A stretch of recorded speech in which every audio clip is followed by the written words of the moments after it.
Bonjour à tous et bienvenue à la correction de la section 2.8. Je suis à la page 273 du livre. On commence avec le numéro 4.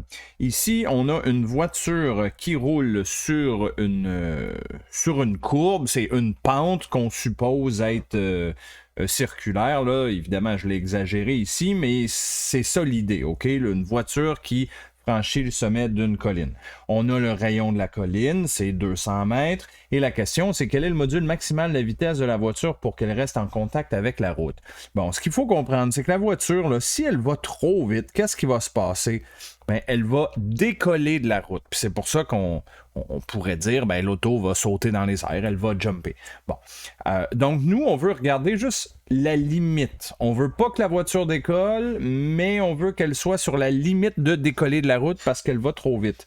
Donc, quand on fait ça, l'astuce, c'est de dire qu'à ce moment-là, la voiture va subir une force gravitationnelle, bien entendu, mais la normale, que normalement elle subirait, ben, on veut une normale qui soit égale à 0. Parce que normale à 0, ça veut dire que la voiture n'est plus appuyée sur la route, donc c'est notre critère pour dire la voiture va décoller. OK? Fait qu'on peut tout simplement supposer qu'il n'y a pas de normale. Et ça, c'est notre critère. Ensuite, on doit faire une somme des forces dans la seule dimension qu'on peut faire ici, c'est-à-dire la dimension R', qui est égale à mv carré sur R. Hein? C'est une trajectoire circulaire, ça. Et mon axe R' pointe vers le centre du cercle. Donc, mon cercle ici, c'est ma colline. Donc, le R' pointe vers le bas dans la même direction que ma force gravitationnelle. Donc, la seule force en R', ou tout simplement la seule force du problème, c'est mg, et la force gravitationnelle, c'est égal à mv carré sur R. La masse de l'auto n'est pas donnée, mais c'est pas grave parce que comme on vient de le voir, ça s'annule. Donc, il me reste 9,8 qui est égal à la vitesse au carré, qui est mon inconnu, divisé par le rayon de la trajectoire. On nous dit que c'est 200 mètres. Voilà. Et donc, de cette petite relation-là, il ne me reste qu'à isoler la vitesse et ça me donne la réponse de 44,3 mètres par seconde. Numéro 7. Tourne la page. Donc, page 274. Donc, on a une fusée qui décolle, est à 300 km d'altitude et on cherche le module du champ gravitationnel ressenti par l'astronaute. L'astronaute est à l'intérieur de la fusée, OK? Fait qu'imaginons que ça, c'est le plancher de la fusée, là, et que l'astronaute est appuyé là, sur le plancher. Évidemment, il est assis, mais bon, on simplifie ça en physique. On veut juste dessiner les forces qui agissent sur l'astronaute. La fusée est en train de décoller verticalement. C'est pas une trajectoire circulaire ici, c'est une trajectoire linéaire, OK? C'est une fusée qui décolle en ligne droite. Donc, j'ai juste besoin d'un axe Y vers le haut. Je pourrais utiliser un axe X, mais il se passe rien en X, fait que ça sert à rien. C'est un problème en une dimension. Donc, seulement l'axe Y, c'est suffisant. Les deux forces qui agissent sur l'astronaute, ben, évidemment, la force gravitationnelle et ensuite la force normale. C'est tout. Après ça, on peut faire la somme des forces en Y qui agit sur lui. C'est égal à masse fois accélération en Y. La fusée accélère verticalement, donc nécessairement, j'ai une accélération en Y ici. Là. L'autre petite nuance, c'est que notre force gravitationnelle, qu'on va écrire ici, normale moins Fg, là. La force gravitationnelle qu'on utilise ici, ce n'est pas mg. Non, parce que la fusée n'est pas à la surface de la Terre. Donc, il faut utiliser la loi de la gravitation universelle de Newton. Donc, ça, c'est le grand G, masse de l'astronaute, fois la masse de la planète Terre, divisé par la distance entre le centre de la planète Terre et la position de l'astronaute au carré. C'est égal à masse. Et quand on fait une somme des forces, c'est toujours... faut toujours utiliser la masse de l'objet ou de la personne qui subit les forces. Donc, nous, on regarde les forces que subit l'astronaute. Donc, il faudra insérer ici la masse de l'astronaute. Voilà, ça, c'est mon équation. Maintenant, ce que je peux faire, ben, il y a certainement des chiffres que je peux remplacer ici. On verra que je n'obtiendrai pas une réponse directement parce que je ne connais pas la masse de l'astronaute. OK? Mais le reste, je connais pas mal tout. Donc, si on isole la force normale, on envoie tout du côté droit. Donc, masse de l'astronaute fois l'accélération AY qui est 7,2, ça c'est donné dans l'énoncé, plus grand G qui est 6,67 fois 10 à la moins 11, fois la masse de l'astronaute, que je ne connais pas, fois la masse de la Terre, qui est 5,98 fois 10 à la 24. Voilà. Divisé par la distance du centre de la Terre jusqu'à la position de l'astronaute.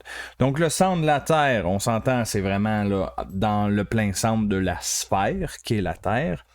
Après ça, on sait que la Terre a un rayon de 6380 km.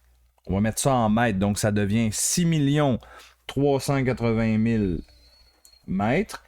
Additionner à cela la distance qu'il y a entre la surface de la Terre et la position de l'astronaute, parce que l'astronaute n'est pas à la surface. Donc, on dit que la fusée est à 300 km d'altitude, donc il faut rajouter 300 000 mètres. Tout ça élevé au carré. Voilà. Et donc là, on calcule ce qu'on peut calculer. On voit qu'on va obtenir une réponse en fonction de MA. Parce que, encore une fois, MA, je ne le connais pas là. Donc, si vous faites le calcul, vous devriez obtenir 16,14 fois masse de l'astronaute. Bon, j'ai trouvé ça. Ensuite, on rappelle que la question, c'est trouver le module du champ gravitationnel apparent ressenti. Ça s'appelle G'. C'est donné par l'équation qui est donnée au tout début de la section 2.8. Là, je vous trouve la page 263. On dit que le G', c'est égal à la normale divisée par la masse de l'objet qu'on regarde. Donc, dans notre cas ici, c'est la masse de l'astronaute. Moi, j'ai trouvé la normale, qui est égale à 16,14 fois la masse de l'astronaute. Donc, si je divise ça par masse de l'astronaute, on voit que les masses des astronautes s'annulent. Donc, il nous reste la réponse. Le champ gravitationnel apparent ressenti, c'est 16,14, tout simplement. Okay? Oui, il y a des unités, c'est des mètres par seconde carré ou des newtons par kilo, là, c'est la même chose. Et voilà pour le numéro 7. Dernier petit numéro 8, 2.8.8. Donc, on place une tomate sur une balance et dans la première situation, on veut savoir qu'est-ce que va indiquer la balance quand on est dans un laboratoire sur Mars où le champ gravitationnel est de 3,69. Bon, déjà, il faut comprendre que la balance, ce qu'elle fait, c'est qu'elle mesure la force normale qu'elle subit et ensuite elle divise par 9,8 parce qu'elle a été programmée par un terrien pour être utilisée sur la planète Terre. Donc, a priori, quand tu amènes une balance sur Mars, elle ne le sait pas qu'elle est sur Mars. Okay? Donc, elle va faire le même calcul. Là. Donc, moi, je fais une somme des forces en Y. J'ai oublié de faire le petit schéma des forces. Là. On regarde la tomate. La tomate subit une force gravitationnelle et une normale. Comme ceci, parce qu'elle est déposée sur la balance. C'est tout. Pas plus compliqué que ça. On utilise un axe vertical en Y. J'ai pas d'accélération en Y, parce que la tomate ne bouge pas, elle est au repos. Donc, n moins mg est égal à 0. Donc, la normale égale à mg. Donc, dans le cas de la tomate, on a la masse qui est 253 grammes, qu'on met en kilos, 0.253, fois g. Là, faites attention, il ne faut pas utiliser le g de la planète Terre, il faut utiliser le g de Mars, qui est 3,69. Donc, ma normale, on la calcule, on trouve 0,9336 newtons. Bon, la balance mesure cette normale-là et ensuite, elle va afficher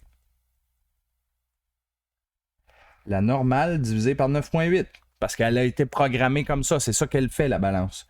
Donc, elle prend le 0,9336 qu'elle mesure, elle le divise par 9,8 et donc, la balance va afficher 95,3 grammes.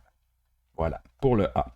Ensuite, pour les numéros qui viennent, c'est juste des façons un peu différentes là, de calculer ça, mais dans des situations différentes. Donc, au B, on demande dans un ascenseur sur Terre qui descend...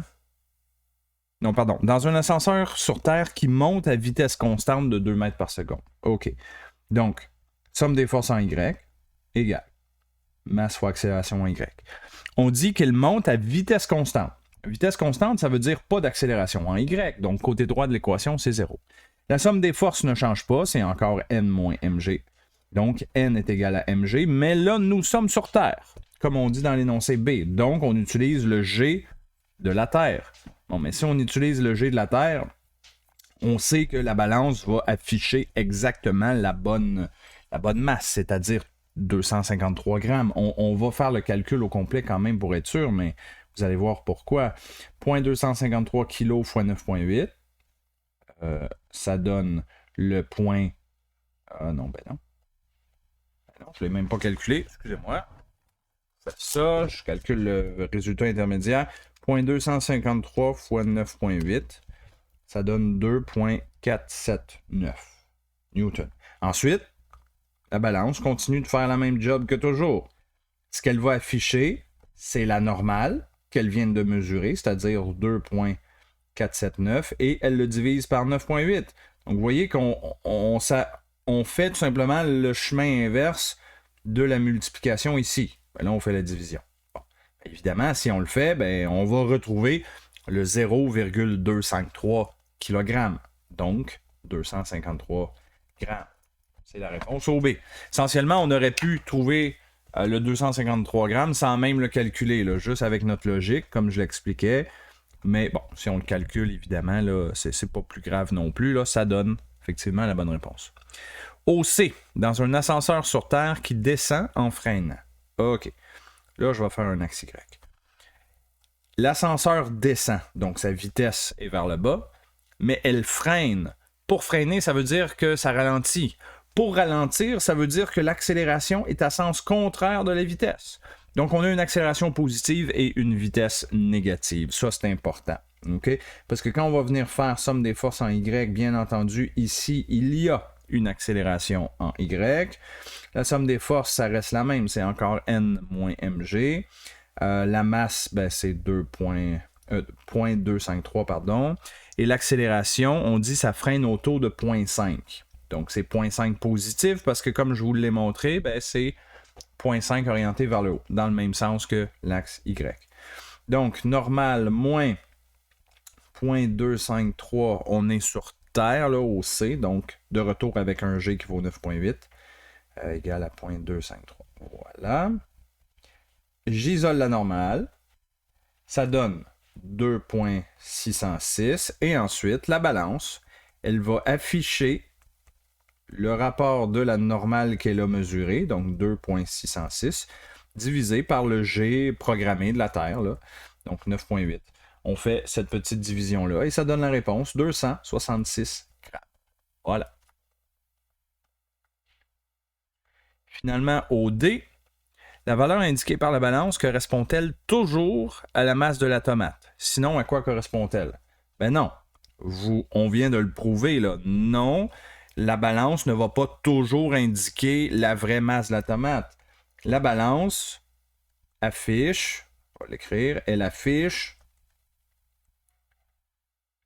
la normale divisée par 9.8. Je pense que je vous ai convaincu de ça, là. C'est ce qu'on a fait à toutes les questions A, B et C.